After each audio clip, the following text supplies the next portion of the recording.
Okay, so we are doing June 2010 paper 2-2.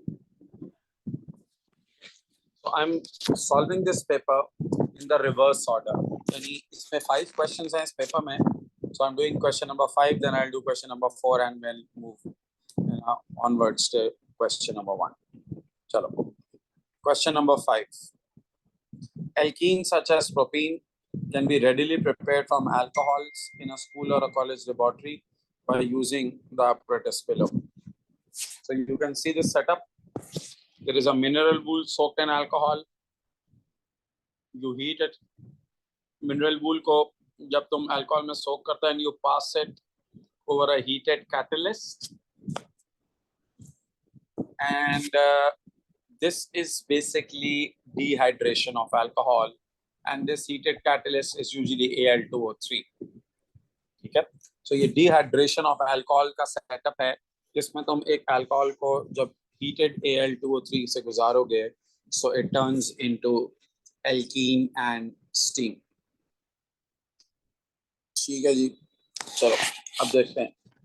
उसने कहा give the name of an alcohol that is used in the apparatus to prepare propene. Now, since you want to prepare propene, so you can use propanol. Now it can be propan-1-ol. It can be propan-2-ol. क्योंकि propanol, propan-1-ol, अच्छा propan-2-ol तो हो नहीं सकते. If you have a double bond और OH यहाँ लगेगा, ठीक है. सो अगर देखो मैं तुम्हें समझाता हूँ. propan-2-ol है ना, तो भी H यहाँ से निकलेगा, OH यहाँ से निकलेगा, डबल बॉन्ड इधर आएगा. ठीक है, तो बनेगा प्रोपनीन. और अगर OH 1 पे लगा और 2 पे लगा हुआ है, तब भी OH यहाँ से निकलेगा, तो H यहीं से निकलेगा, तब भी प्रोपीन ही बनेगा ना. तो दोनों हो सकते हैं. तो यू कैन यूज propan-1-ol और यू कैन यूज propan-2-ol. दोनों केसेस के अंदर यू विल गेट प्रोपीन. अच्छा, प्रोपीन तो प्रोपीन ही होता है, प्रोपीन का आइसोमर नहीं होता ना. So you can use either propan-1-ol और propan-2-ol. पेपर एग्जामिनर आपको मार्क कर देता. अच्छा, बच्चे कहते हैं सर अगर मैं सिर्फ propanol लिखकर आ जाऊं, propanol भी अलाउड होगा. ठीक है.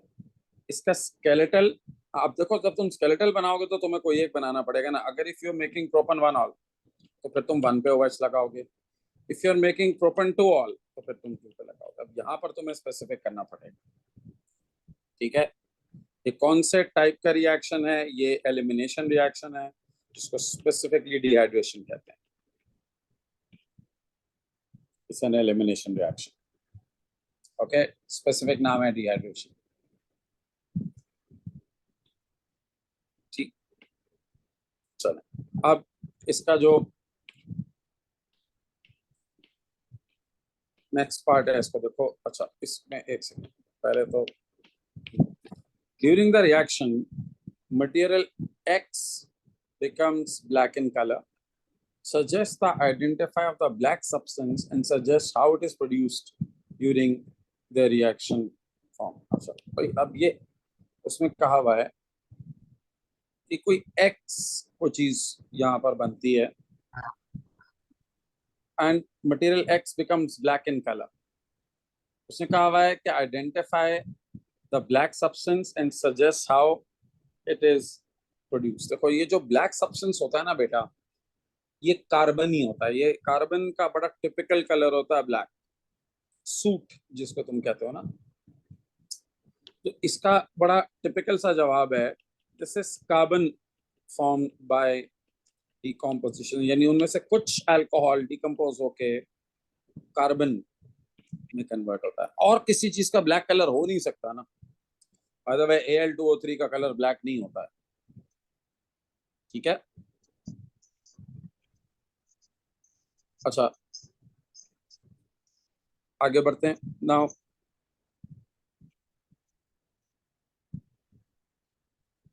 अब उसने अगला part is very once again, इसके जो क्वेश्चंस है ना, ये बड़े यानी सॉर्ट ऑफ टेक्निकल क्वेश्चन है, more of those laboratory type technicalities question है, ये बड़ा डिफरेंट किस्म का क्वेश्चन है। यूजुअली बच्चों को प्रॉब्लम होती है इस तरह क्वेश्चन सॉल्व करने में। It's very different from usual normal organic questions. Sir देखो जी बेटा, सर बहुत सी बार वो लोग हमें सवालों में कंबशन रिएक्शन लिखने के लिए कहते हैं और उन्होंने लाइक मार्किंग स्कीम में सिर्फ कार्बन मोनोऑक्साइड वाटर लिखा होता है, मैंने कार्बन भी लिखती हूँ, तो वो गलत तो नहीं होगा ना?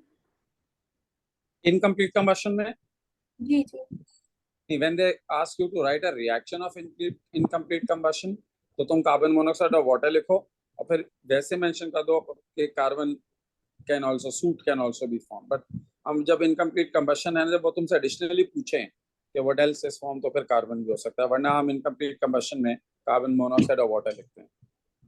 अच्छा ओके सर, थैंक यू। अच्छा, at the end of the experiment when no more propene is being produced, the delivery tube is removed। अच्छा, ये भी याद रखना, ये बड़ा टिपिकल किस्म का क्वेश्चन है, ये यूजुअली आपको थ्योरी व्यूरी में नहीं मिलता। वो कह रहा है at the end of the experiment when no more propene is produced, the delivery tube is removed from water before the apparatus is allowed to move। Suggest why this is done। देखो होता क्या है, जब ये experiment and होता है ना, ये जो डिलीवरी ट्यूब होती है ना, ये यहाँ से ये इसको निकाल देते हैं, ठीक है।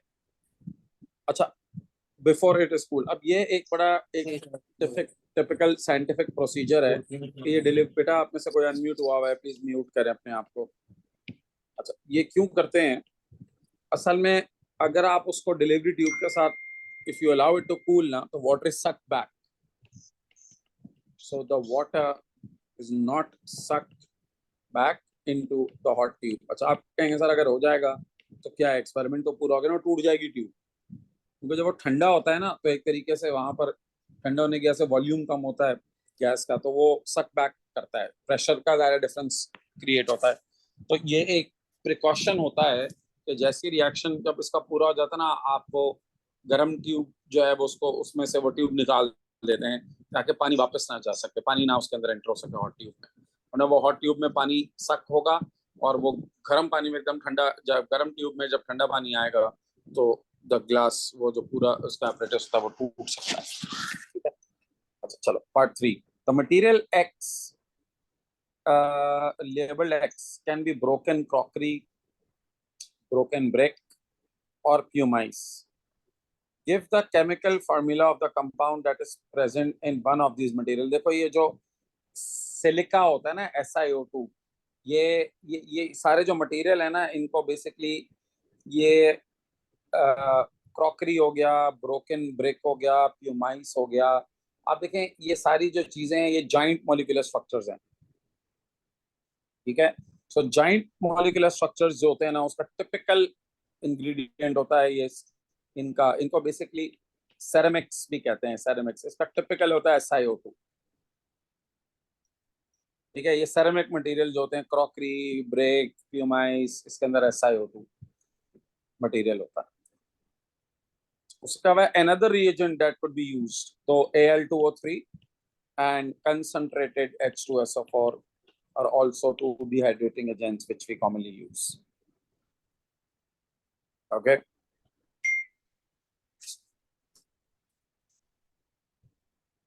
चलो आगे, give the structural formula। बेटा कोई अनम्यूट हुआ है आप में से? निहाल आप अनम्यूट हुए हैं। अच्छा, give the structural formula of the organic product formed when propene reacts separately with each of the following substances। ठीक है भाई, पहले जब प्रोपीन ब्रोमीन से रिएक्ट करवाएगा तो उसका स्ट्रक्चरल फॉर्मूला क्या रहा है। तो मैं मालूम है कि प्रोपीन जब ब्रोमीन से रिएक्ट करेगा तो डबल बॉन्ड टूटेगा, Br आके लग जाएगा, ठीक है, फर्स्ट और सेकंड कार्बन पे। तो CH2 Br CH Br CH3, simple.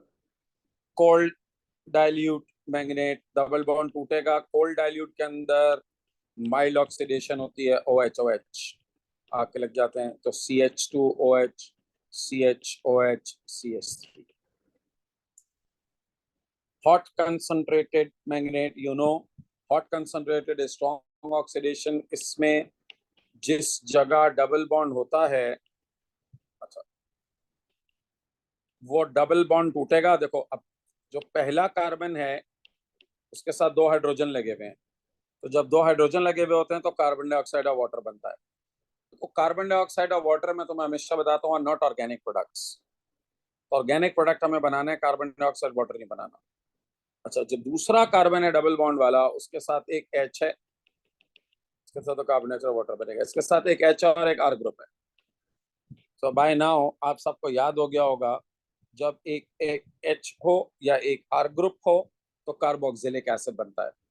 और कार्बोक्सिलिक का आर ग्रुप वही होता है जो एल्कीन के अंदर है। तो आर ग्रुप इसके अंदर क्या है, CH3, और फिर ये COH बन जाएगा, तो दिस इज CH3COH। और आप इसको यूं भी लिख सकते हैं CH3CO2H। ठीक है,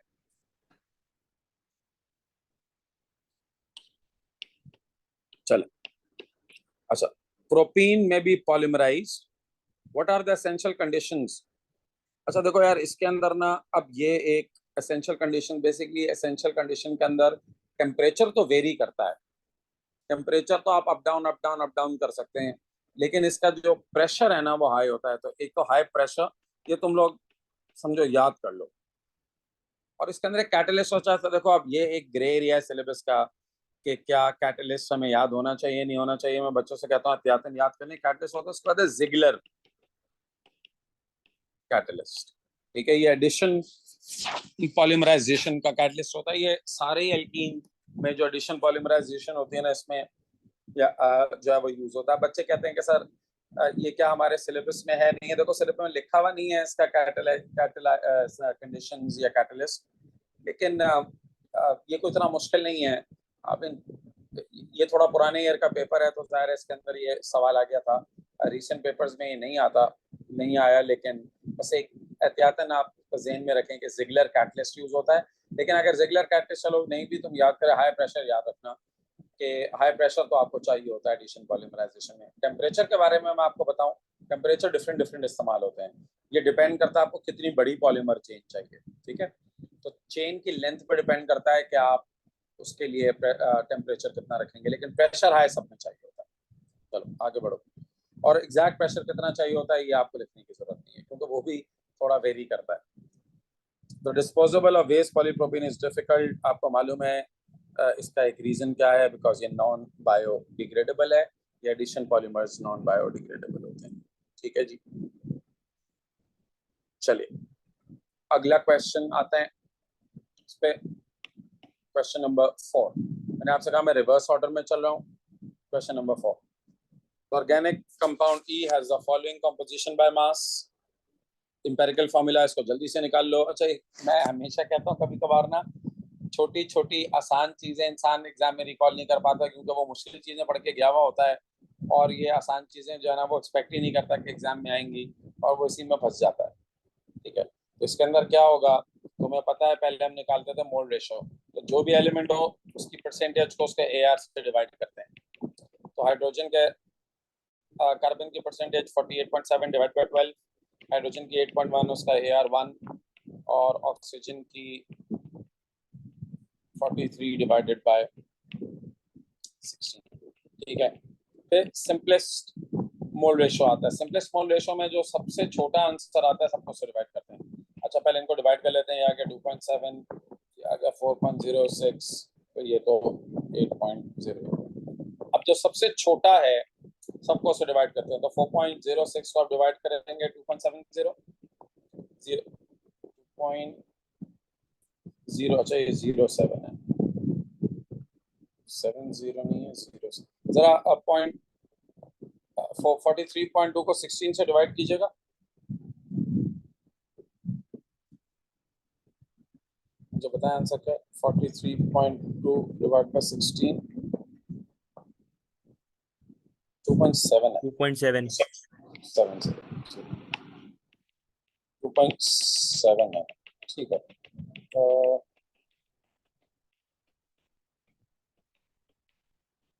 ठीक है 2.7 ही है।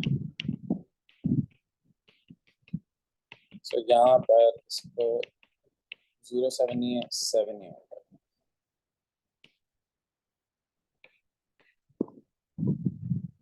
ठीक है, इसको डिवाइड करो जरा और मुझे आंसर बताओ कितना आ रहा है। और उधर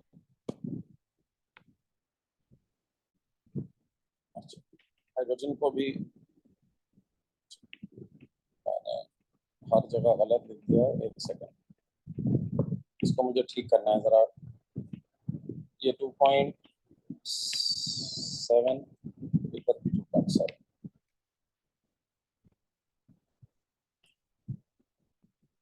अच्छा, इनका आंसर जरा कंफर्म करो कि इसका 1.5 ही आ रहा है।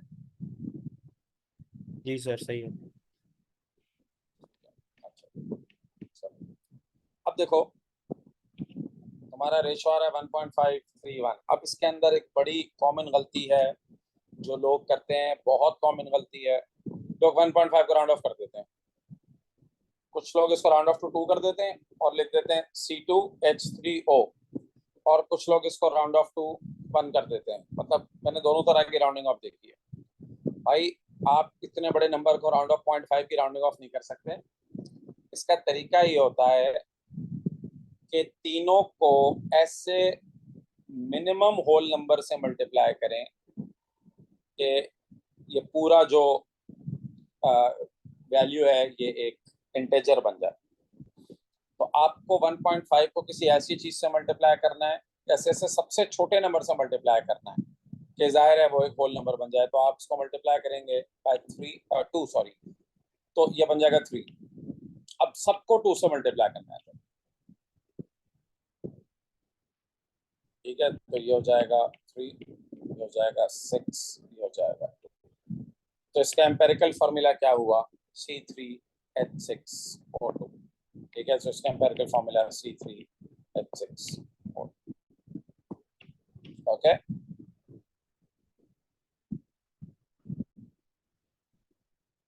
चले next. When vaporized in a suitable apparatus, 1.30 grams of E occupied a volume of 58.0 centimeter cube at 127 and 1 into 10 power 5 Newton per meter square. आपको मास दिया हुआ है, आपको वॉल्यूम दिया हुआ है, आपको टेम्परेचर दिया हुआ है, ठीक है, और आपको प्रेशर दिया हुआ है।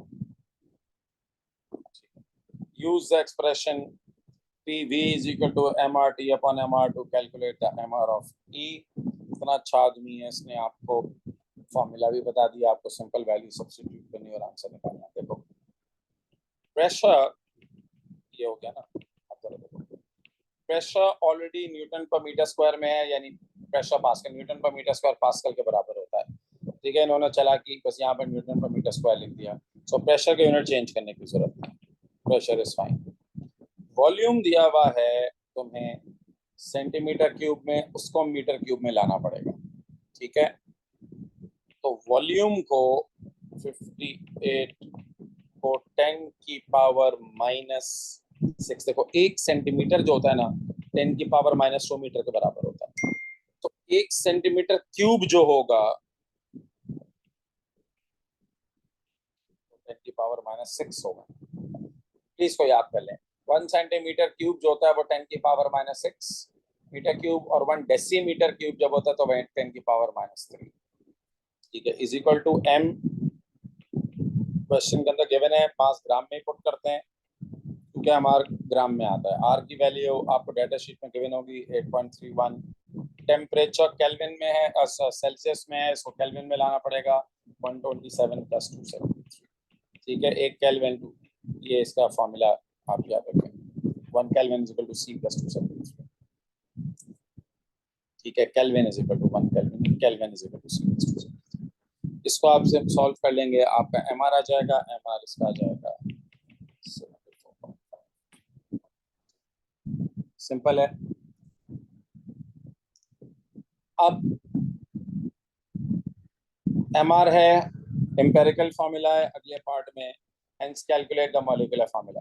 अब जब मॉलिक्यूलर फार्मूला आपको निकालना है तो सिंपल आप ये लिखते हैं, वैल्यू ऑफ n लिखते हैं और इक्वल टू MR कर देते हैं, ठीक है। सबको n से, अब 3 कार्बन आपके पास 3 कार्बन है, 3 सॉरी 2 नहीं है 3, 3 times 12 प्लस 6 times 6, क्योंकि हाइड्रोजन का तो AR1 होता है ना, 6 प्लस 16 into 2, सबको n से मल्टीप्लाई करके इक्वल टू 74.5 निकालो। यहाँ से n की वैल्यू निकाल लो, पूरा सॉल्व हो जाएगा 74 इज इक्वल टू दिस, तो n is equal to 74.5 divide by 74, तो ये आ गया ऑलमोस्ट, ये पूरा ये तकरीबन 1 ही आ जाएगा। तो उसको डिवाइड करोगे, अगर एग्जैक्ट वैल्यू देखोगे तो अगर तुम 74.5 को एग्जैक्ट वैल्यू 74.5 को डिवाइड बाय 74 करोगे तो वो 1.006 आएगा, which can be rounded off to 1. because 1.0 इसको तुम राउंड ऑफ कर सकते हो। तो इसका n की वैल्यू 1 आ गई, तो C3H6 n की वैल्यू 1 है, तो आप सिंपल इसका मॉलिक्यूलर फार्मूला भी वही है जो इसका एम्पिरिकल फार्मूला हो। आई होप आपको मॉलिक्यूलर मास से और एम्पिरिकल फार्मूला से ये तो निकालना आता है। ठीक है, अब मैं आपको मजे की बात बताता हूँ, जब मैं ये कभी क्वेश्चन देता हूँ ना किसी ए लेवल्स के बच्चे को टेस्ट में या इसमें, तो वो आमतौर पर अटक जाता है, वो एक्सपेक्ट ही नहीं करता कि कैम्ब्रिज के पेपर में ये इतना बेसिक ओ लेवल, अच्छा ओ लेवल में भी आसान चीज समझी जाती है, तो लोग जो है ना वो बेसिकली एक्सपेक्ट ही नहीं करते इतनी आसान चीज आ सकती है, और वो इसको ना रिवाइज करके जाते हैं ना देख के जाते हैं, और वो जब ये आ जाता है तो सोचते रहते हैं यार क्या था, हमने पढ़ा तो था, ज़हन में नहीं आ रहा। You can't actually always recall simpler things, so it's also important to go through simpler things. Anyways, चलो part C. Compound F is an ester with molecular formula, अब इसको जरा ठीक से देखिएगा, C4H8O2. F is are one of 4 isomers ST, U, and V that are all esters. In the boxes below, the structural formula of S is given. Draw the structural formula of 3 other isomers of F that are esters. चलो देखो, आपको इसमें जो given है ना, पहले तो मैं जरा वो दिखाऊं, ये ना CO, इधर एक H और इसके साथ एक CH3 लगा हुआ है और एक CH3 लगा हुआ है। ये कितने कार्बन वाला एस्टर है? ये 1 2 3 4 कार्बन वाला एस्टर है। ठीक है, आपको 3 और बनाने हैं जो इसका आइसोमर्स हो। ये मुश्किल नहीं होता, ये आसान होता है। देखो इसके अंदर आसान बात क्या है, 4 कार्बन में आप देखें, आप इसके जब एस्टर्स बनाए ना तो इसको यही रखें, बस ये ब्रांच है ना इसको अनब्रांच कर दें, इसको इधर ले जाएं, तो जो पहला इसका आइसोमर बने सिंपली आप क्या करें, HCO ऐसे ही रखें। अच्छा, उसने कहा हुआ स्ट्रक्चरल फार्मूला, तो मैं स्ट्रक्चरल फार्मूला लिख रहा हूँ, तो ये COO, तो इसको मैं लिख दूंगा CO2, जैसे इसने लिखा हुआ है HCO2 ऐसे, ठीक है। उसके बाद CH2 CH2 CH3, सिंपल, सही है। अब देखो, अब मैं क्या करूंगा अगले में, ये था ना, ये यूं था ना HCOO, ये था ना CO, ये CH2, ये CH2 CH3, अब इसके O के साथ 3 कार्बन लगे हुए हैं और C डबल बॉन्ड O के साथ एक भी कार्बन नहीं है। तो अब मैं क्या करूंगा,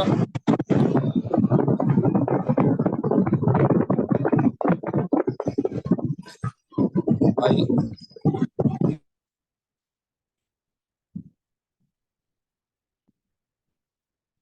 एक सेकंड वेट कीजिए, चले नाउ, अब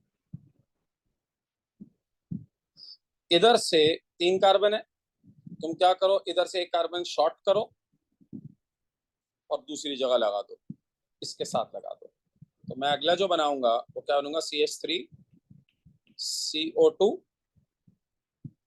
ये CH3 है, CH2 नहीं है, CH3 है, CH3 CH3 CO2। अब यहां पर कितना बच गए, CH2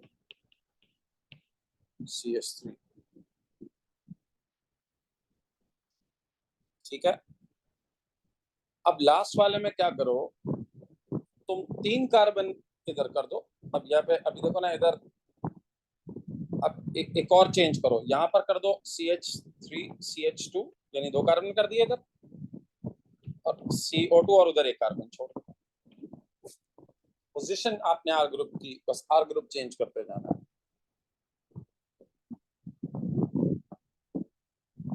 ठीक है,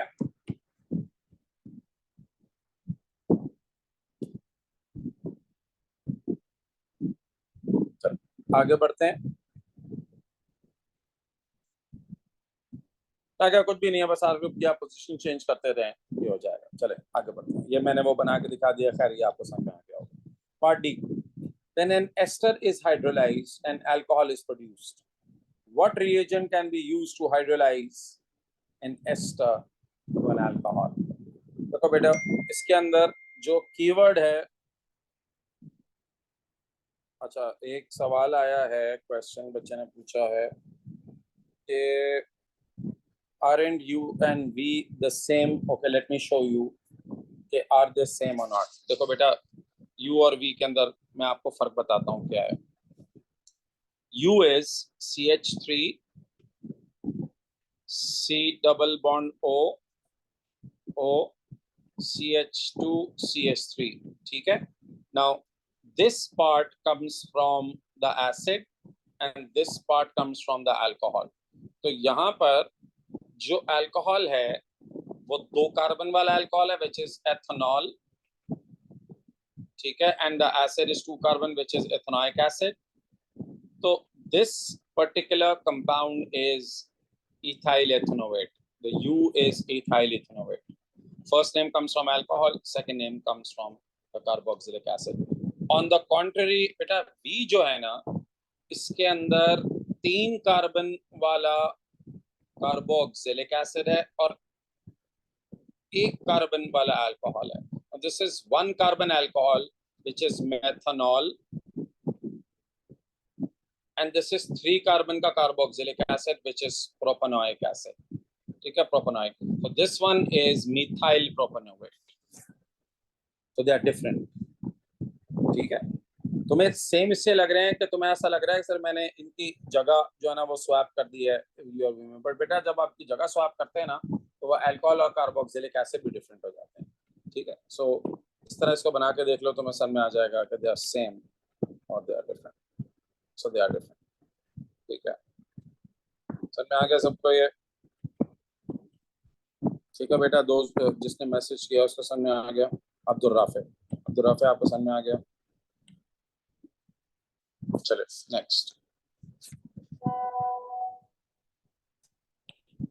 अच्छा, now coming back to this slide, it says what reagent can be used to hydrolyze ester to an alcohol? बेटा एस्टर को अल्कोहल में कन्वर्ट करने के लिए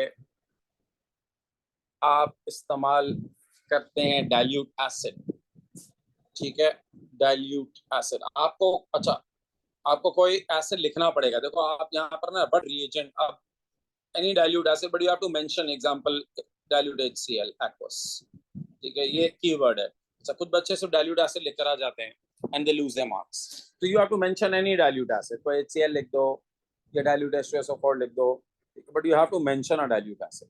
सबसे बेहतर होता है HCl, ठीक है। What other type of organic compound is produced at the same time? तो मैं मालूम है when an ester breaks down, when you heat it in the presence of an acid, it breaks down into alcohol and a carboxylic acid. उसका ester link टूटता है और alcohol और carboxylic acid बन जाता है, ठीक है। On mild oxidation, alcohol G gives a compound H which forms a silver mirror with tolerance reagent. Now, हमने पढ़ा था कि अगर प्राइमरी अल्कोहल्स को आप बस जेंटली वार्म करते हैं तो वो बन जाता है aldehyde, and aldehyde silver mirror test का रिजल्ट पॉजिटिव देते हैं। हाँ, अगर आप उसको स्ट्रांगली हीट करते हैं विद एक्सेस ऑक्सीडाइजिंग एजेंट तो it turns into a carboxylic acid. या टर्शरी अल्कोहल को भी जब आप हीट करते हैं with the presence of oxidizing agent it turns into ketone, but ketone tolerance reagent या सिल्वा मिरर टेस्ट जो है ना वो पॉजिटिव नहीं देता। तो इसका मतलब है this is H is a primary alcohol which turns into an aldehyde, इस वजह से aldehyde सिल्वा मिरर टेस्ट उसका जो है वो पॉजिटिव दे रहा है। So what functional group does the reaction with tolerance show present in compound H? Of course it is aldehyde।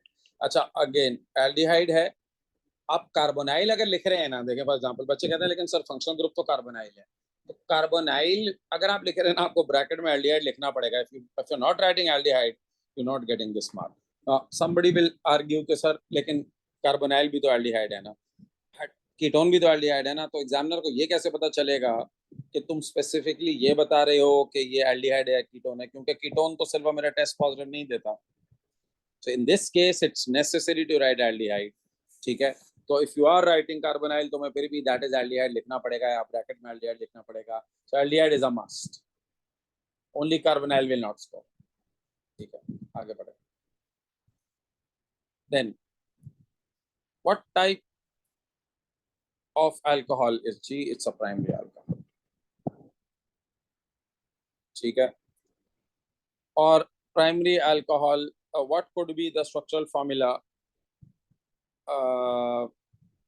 Of alcohol? देखो अब एन अल्कोहल G, अब तुमने जो G बनाया है, तुम इधर जाओगे, तुमने जो G बनाया है, अच्छा G तो इसमें है ही नहीं ना कोई भी, अच्छा इसमें तो G नहीं है, तो उसने कहा हुआ है कि एस्टर F, अच्छा इसने ओके क्वेश्चन में कहा हुआ है एस्टर F इज हाइड्रोलाइज्ड, तो एस्टर F तो इनमें से कोई भी हो सकता है ना एस्टर F, बट तुम कोई भी इनमें से प्राइमरी अल्कोहल बना सकते हो। तो प्राइमरी अल्कोहल फॉर एग्जांपल अगर मैं ये V है, V है, V को अगर हाइड्रोलाइज करूंगा, तो V को अगर मैं हाइड्रोलाइज करूंगा तो ये है ना CH3, ये वाला पार्ट अल्कोहल से आता है ना, तो इसका जो अल्कोहल बनेगा वो बनेगा CH3OH।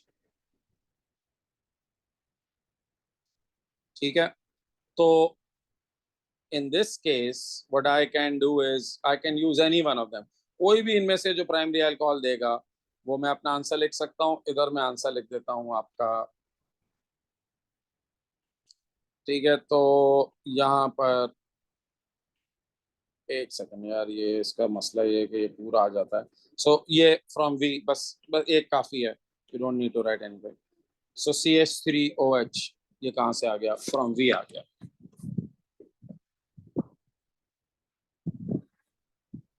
Okay, sure. Next, which of the four isomers S, T, U or V could not be F? अच्छा, देखो हमें ये कैसे पता चलेगा कि इनमें से कौन सा नहीं हो सकता है? अब इसने क्वेश्चन में हमें ये स्टेटमेंट दिया हुआ है, let's go back and understand. इसने क्वेश्चन में हमें ये स्टेटमेंट दिया हुआ है, पीछे वाले पार्ट्स में देखो कि F is hydrolysed and alcohol is produce G, और G अल्कोहल जो है वो प्राइमरी है। अब any ester which will not give you a primary alcohol cannot be F। ठीक है, तो उसने कहा हुआ है इनमें से S, C, U और V में से कौन सा नहीं हो सकता F? तो the answer is S। Now let's go back and see why। Let's look at S। S जब हाइड्रोलाइज करेगा तो पता है ना, ये वाला जो हिस्सा ये अल्कोहल से आता है, तो जब ये हाइड्रोलाइज करेगा तो ये क्या बनाएगा? ये एक सेकेंडरी अल्कोहल बनाएगा CH3। बस ये जो OS के साथ H लग जाता है ना हाइड्रोलिसिस में, हाइड्रोलिसिस में क्या होता है, ये बॉन्ड यहाँ से टूटता है, ये यहाँ से बॉन्ड टूटता है, और ये जो OS के साथ H लग जाता है, मैंने H लगा दिया। Now this is a secondary alcohol because OH जिस कार्बन से लगा हुआ उसके साथ 2 R ग्रुप्स लगे हुए हैं, it's a secondary alcohol। और सेकेंडरी अल्कोहल नहीं बनाना क्योंकि सेकेंडरी अल्कोहल अगर होगा तो वो फिर सिल्वा मिरा या टॉलरेंस रिएजेंट का टेस्ट पॉजिटिव नहीं देगा। ठीक है, सो दिस मींस कि S is the one जो कि it can not be F because question states, यहाँ पे क्वेश्चन में लिखा हुआ है कि hydrolyse to an alcohol G, और जो जी अल्कोहल है उसने लिखा हुआ है गिव्स ऑफ सिल्वर मिरर का test with Collins reagent. So that is reason why it cannot be, because S forms secondary alcohol, tertiary secondary alcohol, secondary. ठीक है, which cannot form aldehyde on oxidation. तो ये वजह है, मैंने लिख दी वजह, इसमें एक्सप्लेनेशन मांगी है तो ये एक्सप्लेनेशन दे दी। ठीक है, क्लियर हो गया बच्चों ये क्वेश्चन सबको? चलो let's move on to the next one. अच्छा, this is an inorganic question, period 3 का। ये एक फुल लेंथ क्वेश्चन है। अगर आपको फैक्ट्स याद हैं तो this is an easy one, अगर आपको फैक्ट्स याद नहीं है तो this can be tricky. It's more of a factual question. जिन बच्चों को फैक्ट्स याद थे उन्होंने ये बहुत आसानी से कर लिया था। You have to complete the table by filling in the bonding row and using only word ionic and covalent, and the structure with simple and giant. ठीक है, so Na2O is ionic, MgO is of course ionic, Al2O3 is ionic, but they do accept covalent because में कुछ covalent character आ जाता है, but if you ask me so you write ionic. Okay, SiO2 is covalent, यहाँ पर ionic नहीं लिख सकते। P2 is covalent, SO2 is covalent। ठीक है, स्ट्रक्चर के लिए उसने कहा भाई यूज सिंपल और जॉइंट, दैट्स इट।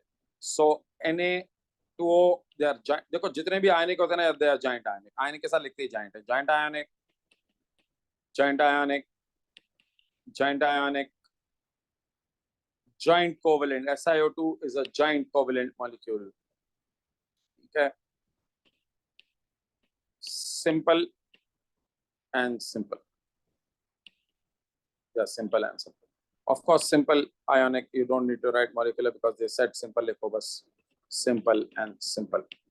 वैसे सिंपल मॉलिक्यूलर होता है, मैंने समझाने के लिए लिख दिया, but since it say simple so simple. ठीक है, चलो, from the table of oxides above suggest the formula of one oxide that can completely insoluble in water.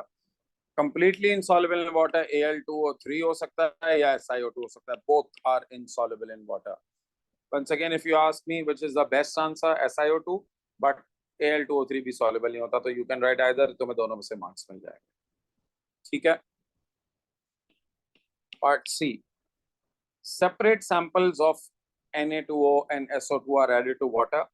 For each of the oxide, write balance equation for the reaction with water and suggest a numerical value of pH resulting solution.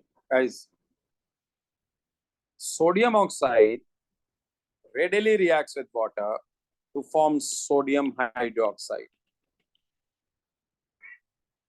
ठीक है, इसका balance कर लें। And sodium hydroxide is a strong alkali. Then मेरे strong alkali का जो pH होता है ना, वो anything from 12 to 14 is acceptable. So anything between 12 to 14 if you mention, you have to mention one. उसने कहा है सजेस्ट अ न्यूमेरिकल वैल्यू। अच्छा, कुछ बच्चे क्या करते हैं, रेंज लिख कर आ जाते हैं 12 to 14। You have to write, तुम 14 लिखाओ या 13 लिखाओ या 12 लिखाओ, बट यू राइट कोई भी एक वैल्यू। ठीक है, रेंज मत लिखना, राइट ओनली वन वैल्यू। मैंने लिख दिया आपको रेंज है इसकी है, इसमें लिखा हुआ है न्यूमेरिकल वैल्यू। सो बच्चे अपनी जान छुड़ाने के लिए क्या करते हैं, इसका आंसर लिखाते हैं 12 to 14, 12-14। ओके, उन्हें क्लैरिटी नहीं होती क्या लिखे, बट बेटा तीनों एक्सेप्ट होंगी। देखो तुम जब A2 में जाओगे ना तो तुम लोग एग्जैक्ट पीएच निकालना सीखोगे, कितना सोडियम ऑक्साइड रिएक्ट करेंगे तो कितना NaOH बनेगा, तो कितना NaOH बनेगा तो उसका कंसंट्रेशन के हिसाब से फिर हम फॉर्मूला आपको सिखाएंगे कि उसका पीएच का निकालने का एक फॉर्मूला होता है, वो आप A2 के इक्विलिब्रिया के चैप्टर में जाके पढ़ेंगे। AS के बच्चे को पीएच निकालना नहीं आएगा, उसको सिर्फ एक एक एस्टिमेट करना होता है, एक अंदाजा लगाना होता है, ठीक है। सो ये आप याद रखें। अच्छा, अब आइए सल्फर डाइऑक्साइड को जब पानी में डालेंगे, जब आप सल्फर डाइऑक्साइड को पानी में डालेंगे ना, तो ये बनेगा H2SO3, SO4 नहीं, SO3। हाँ, ये सल्फर ट्राइऑक्साइड होता ना, तो ये H2SO4 बनता। ये डाइऑक्साइड है, ये ध्यान में रखो। अब देखो, अब आप मुझसे पूछेंगे सर H2SO3 क्या है, स्ट्रॉन्ग एसिड है, वीक एसिड है? ये रिलेटिवली वीक है, बहुत वीक नहीं है। देखो मैं आपको जरा बताऊं, कुछ कैटेगरीज होती है, इतना KOH हो गया, NaOH हो गया, बेरियम हाइड्रोक्साइड हो गया ना, ये तीन टिपिकली स्ट्रॉन्ग अल्कली हैं। तो इनके जो पीएच होते हैं ना, वो समझो 12 to 14 होते हैं, ठीक है। अमोनिया हो गया, ये वीक अल्कली है, इसका जो पीएच होता है 9 10, 8 9 10, ठीक है, इस तरह लिख सकते हैं। एसिड्स में आओ, देखो HCl, H2SO4 एंड HNO3, ये तीन स्ट्रॉन्गेस्ट एसिड हैं। इनके जो पीएच होता है ना, तकरीबन आप रफली 0 to 2 की रेंज होती है, ठीक है। फिर थोड़े उनसे वीक कैटेगरी है, उनसे थोड़ी वीक कैटेगरी है H2SO3, H2CO3 carbonic acid, H2PO4, ये उनसे थोड़ी वीक है। इनके पीएच तकरीबन 2 to 5 होते हैं। और फिर इससे भी वीक होते हैं कार्बोक्सिलिक एसिड्स। ये जो कार्बोक्सिलिक एसिड्स होते हैं ना, मैं लिख रहा हूँ कार्बोक्सिलिक एसिड, इससे भी वीक होते हैं। इनका आप अगर आ जाए तो 5 to 7, ठीक है। ये एक रफ कैटेगराइजेशन है, समझो। ये जो H2SO3, H2CO3, H3PO4, H3PO4 है, H3PO4 फॉस्फोरिक एसिड ना, they are moderately strong, they are not very strong, moderate होते हैं। सो आप यहाँ पर इसकी जो इक्वेशन है, आप यहाँ पर 3 लिख लें। So any number between 2 to 5 is acceptable, okay. ये ध्यान में रखें। अच्छा, construct a balanced equation for the reaction that occurs when a solution of Na2O in water reacts with the solution of SO2 in water। देखो, जब NO2 in water है तो sodium hydroxide बन गया, और जब SO2 in water है तो H2SO3 बन गया। तो फिर एक अल्कली और एक एसिड का रिएक्शन है। You know, an alkali and acid reacts to form salt. इसका जो सॉल्ट बनेगा वो Na2SO3, सोडियम सल्फाइड। ये SO4 नहीं है, ये SO3 है, and water, sodium sulphide and water. अच्छा, बैलेंस देखो, इसकी बैलेंसिंग की भी एक टेक्निक है। सबसे पहले आप क्या किया करें, H और OH को बराबर कर दें। अब देखो, 2 हाइड्रोजन है ना एसिड में, तो OH भी 2 होंगे, तो NaOH के आगे 2 लगा दो। और जितने OH होंगे और जितने H होंगे उतने ही वाटर होंगे, तो वाटर के आगे भी 2 लगा दो। ये इक्वेशन यूजुअली बैलेंस हो जाती है जब आप ऐसे करते हैं, ठीक है। फिर रिपीट कर रहा हूँ, जितने हाइड्रोजन है ना, अब देखो मैं फिर इसको जरा फिर से करके दिखा रहा हूँ। हाइड्रोजन इसके अंदर 2 हैं। अब OH चेक करें, OH 1 है, तो आप पहले H और OH को बराबर कर दें, तो आप NaOH के आगे लगा दें 2, तो 2H हो गए, 2OH हो गए। अब वाटर भी उतने ही होंगे, क्योंकि आपको पता है ना इसके आने की इक्वेशन होती है H + OH गिव्स वाटर, तो इसके आगे भी 2 लगा दें, तो ये बैलेंस, यूजुअली ये बैलेंस हो जाए, ठीक है। चले आगे बढ़ते हैं। Now separate samples of oxide of magnesium and SO2 are melted. Each molten sample is then tested to see whether or not it conducts electricity. Suggest what could be the result in each case. Explain your answers, guys. This can't be easier than this. Of course, magnesium oxide electricity conduct karega due to the presence of freely movable ions. SiO2 electricity conduct नहीं करेगा, ठीक है, because it contains no free ions or charges, ठीक है। अच्छा, आगे लिख लो, it contains SiO2 molecules।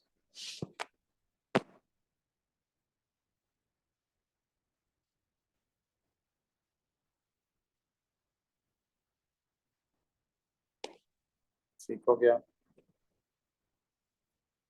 चलें जी, लास्ट क्वेश्चन इसका। This is a question based on atomic structure and inorganic। ये इनऑर्गेनिक पे है, देखते हैं। ये basically bonding, inorganic, states of matter, इसका कंबाइन है। अच्छा देखो, copper proton number 29 and argon proton number 18 are elements which have different physical and chemical properties. In solid state, each element has the same face-centered cubic crystal structure in which shown.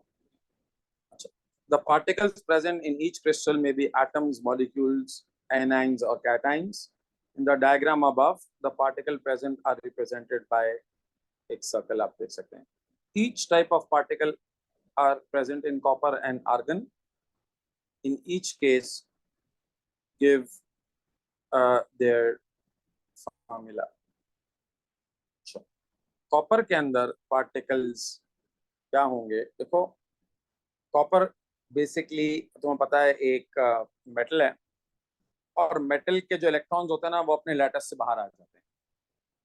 So you know कि there are cations which are surrounded by free mobile electron. So यहाँ पर of course इसके अंदर cation होगा. अच्छा बच्चे इसमें atom लिखाते हैं, ठीक है, लेकिन आपको मालूम है कि इन मेटल्स द वैलेंस इलेक्ट्रॉन्स वो लूज हो जाते हैं. और कॉपर का तुम्हें मालूम है कि जो आयन होता है वो कॉपर 2+ होता है, द मोस्ट कॉमन. वैसे कॉपर के और 1+ का भी एक आयन होता है वो, लेकिन कॉमन नहीं होता. सबसे कॉमन जो कॉपर का आयन है आपको पता है वो कॉपर 2+ है. ओके, सो एग्जाम में एक्सपेक्ट करते हैं कि इतना आप फिगर आउट कर लेंगे. ऑन द कॉन्ट्ररी, जो इनर्ट गैसेस होती हैं ग्रुप 18 की, वो एटॉमिक फॉर्म में एग्जिस्ट करती हैं. ठीक है, इसका फॉर्मूला होगा आर्गन. ठीक है, सिंपल, ये आसान सवाल है. At room temperature, copper is a solid while argon is a gas. Explain this observation in terms of the forces present in each solid structure. देखो, copper metal है, so there are strong metallic bonds between the cations and the C, a cloud of delocalized electrons. So in copper, there are strong metallic bonds between cations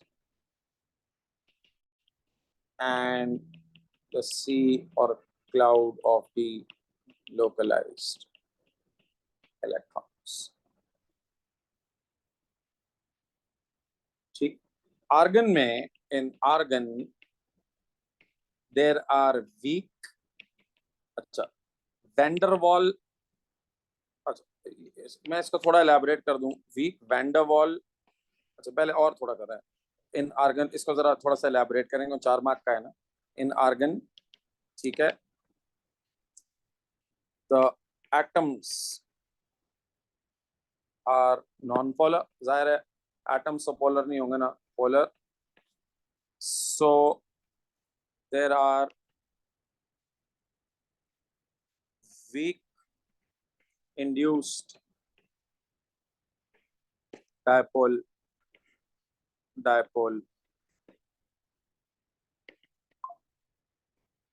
attractions. ठीक है, इसमें weak dipole attractions.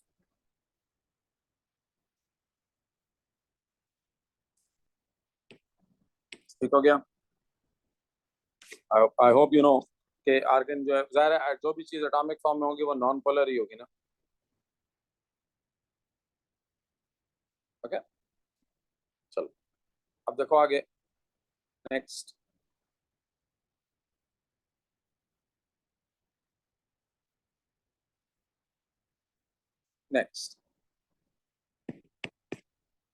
although copper is relatively unreactive element, when it is heated to a high temperature in an excess chlorine, copper 2 chloride is formed. Okay, अच्छा, यानी उसने खुद ही आपको बता दिया कॉपर है तो रिलेटिवली अनरिएक्टिव. जब आप हाई टेम्परेचर पे इसको रिएक्ट करते हैं तो क्लोराइड यानी CuCl2 is formed. अच्छा, when a mixture of argon and chlorine is heated at high temperature, no reaction occurs. How does chlorine behave in this reaction with copper? बेटा oxidation number देखो, check करो. Copper का reactant का side पे oxidation number 0 है, और product के अंदर इसका -1 है. जाहिर है -1 है, तो 0 से -1 इज अ डिक्रीज. जिस चीज का ऑक्सीडेशन नंबर डिक्रीज होता है हम कहते हैं वो रिड्यूस हुआ है. और जो चीज रिड्यूस होती है it behaves like an oxidising agent.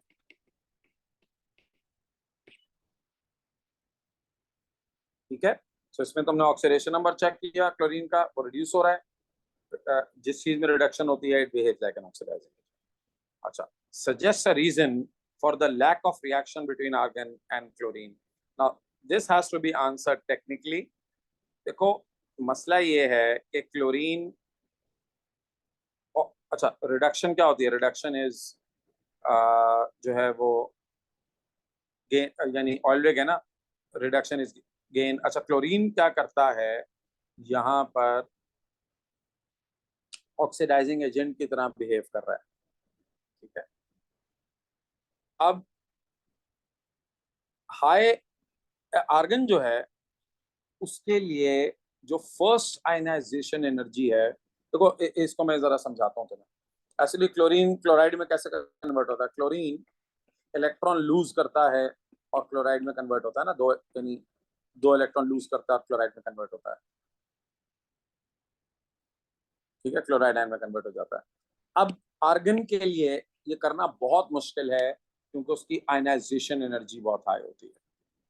अच्छा, या देखो आप इसका आंसर दो तरीके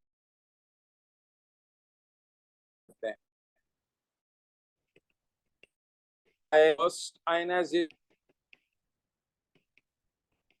ऑफ आर्गन, या आप लिख सकते हैं और due to high activation energy of argon, दोनों। तो इट इज डिफिकल्ट, देखो मैं इसको यूं लिख देता हूँ, due to high activation energy it is difficult for argon to lose electrons. ठीक है, it is very difficult to lose electrons.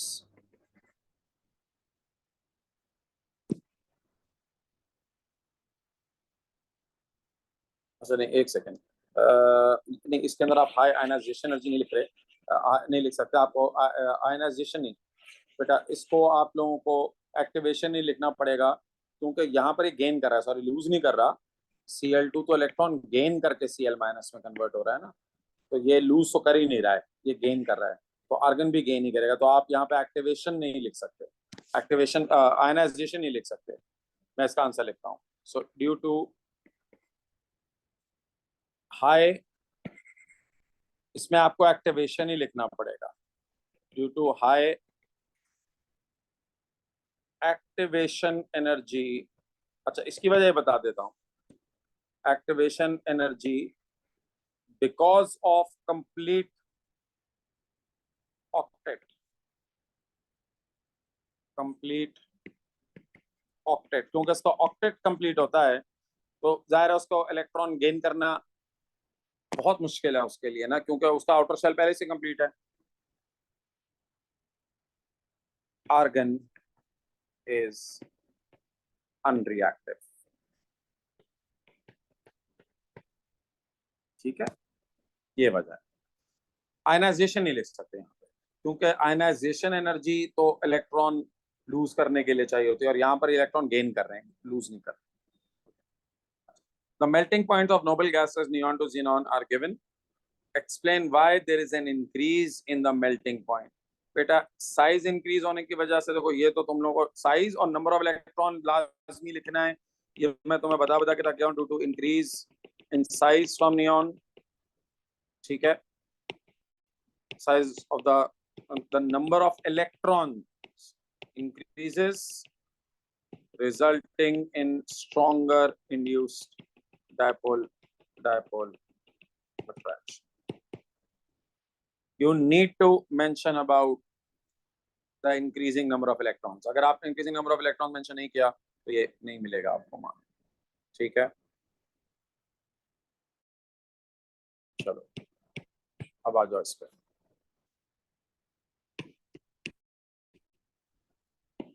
तो जल्दी से करते हैं। In 19th century and 20th century, experimental results showed scientists that atom consists of positive heavy nucleus which are surrounded by electrons. Then in 20th century, theoretical scientists explained how electrons are arranged in orbitals. The diagram below represents the energy levels of the orbitals present in atoms of the second period. देखो ये lithium तो neon ये second period है। अच्छा, period 2 का मतलब है 2 shells. ठीक है, पार्ट 1 में उसने कहा हुआ है label the energy levels to indicate the principal quantum number यानी shell number and the type of orbitals in each level. देखो जरा ये आसान है, मुश्किल नहीं है। 2 शेल्स है ना, तो 2 शेल्स के अंदर आपको मालूम है कि एक होता है 1s और फिर सेकंड के अंदर होता है 2s एंड 2p। ठीक है, 1s 2s and 2p। 1s की एनर्जी सबसे कम होती है तो पहले हम लिखेंगे 1s, फिर उससे थोड़ी ज्यादा एनर्जी होती है 2s की, और फिर उसके बाद होती है 2p, और 2p के अंदर आता है 2px 2py एंड 2pc। ठीक है, सो बेसिकली आप लोगों को ये ऑर्बिटल ड्रॉ करना है।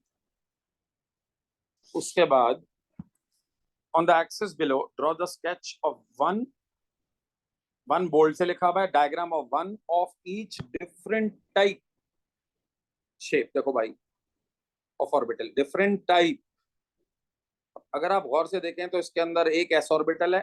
देखो 1s और 2s, ये 1 और 2 तो उसका शेल का फर्क है ना, लेकिन है तो दोनों ऐसी। और इसी तरह दूसरा जो टाइप का ऑर्बिटल है वो 2p है। अब वो 2p के अंदर 2px है, 2py है, 2pz है, वो है तो x y z तो डायरेक्शंस का फर्क है ना, है तो एक ही टाइप का ऑर्बिटल। तो आप एक एस ऑर्बिटल बनाएंगे और एक आप कोई भी एक पी ऑर्बिटल बना दें, कोई भी है, तीनों बनाने की जरूरत नहीं है। आप कहेंगे सर अगर मैंने तीनों बना दिए तो कोई एडिशनल मार्क्स नहीं है, मार्क डेटा भी नहीं होंगे, बट उसने लिखा हुआ है ना वन वन बोल्ड से लिखा हुआ है। देखो जब वो बोल्ड से कोई चीज लिखता है ना और आप वो नहीं करते तो एग्जामिनर उसका मार्क काट लेता है। अगर आप तीनों बना लेंगे तो फिर हो सकता है वो मार्क काट ले आपका। ठीक है, डिपेंड एग्जामिनर। तो सर आपने इधर एक स्फेयर बना दिया, ऊपर के स्फेयर, न्यूक्लियस आपको पता है सेंटर में होता है, तो स्फेरिकल ऑर्बिटल न्यूक्लियस सेंटर में। और इधर एक डंबल बना दें, कोई भी एक डंबल बना दें, मैंने पीजी बना दिया है, इसके न्यूक्लियस इधर सेंटर में न्यूक्लियस। ठीक है, सेंटर में न्यूक्लियस डंबल। समझ आ गया?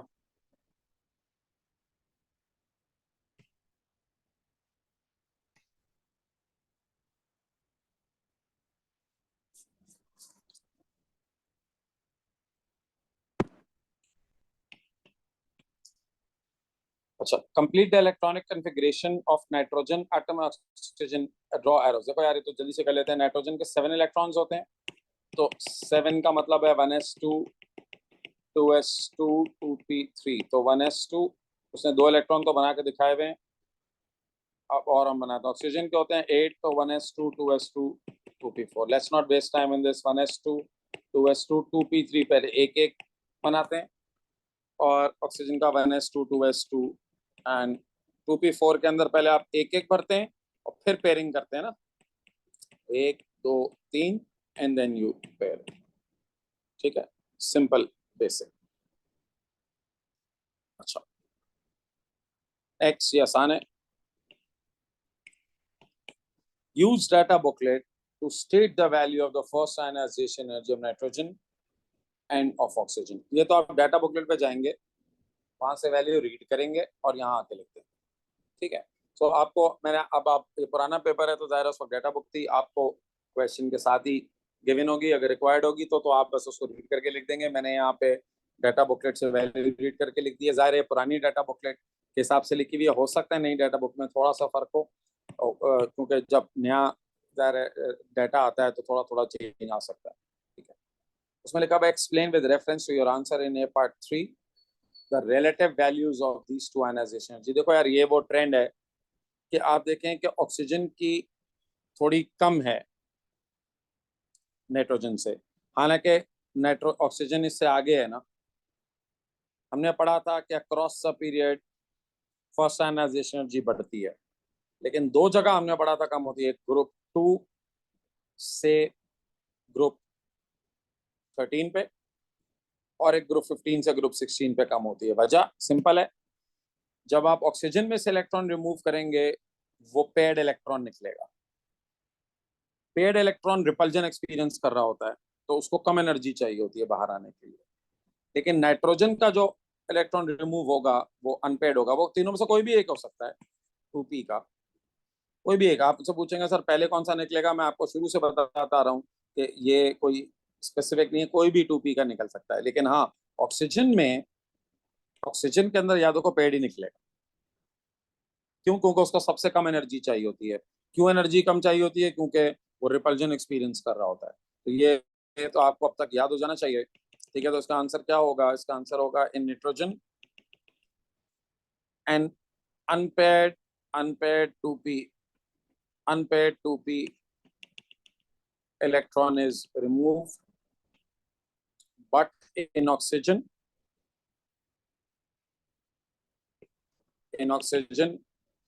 a paired 2p electron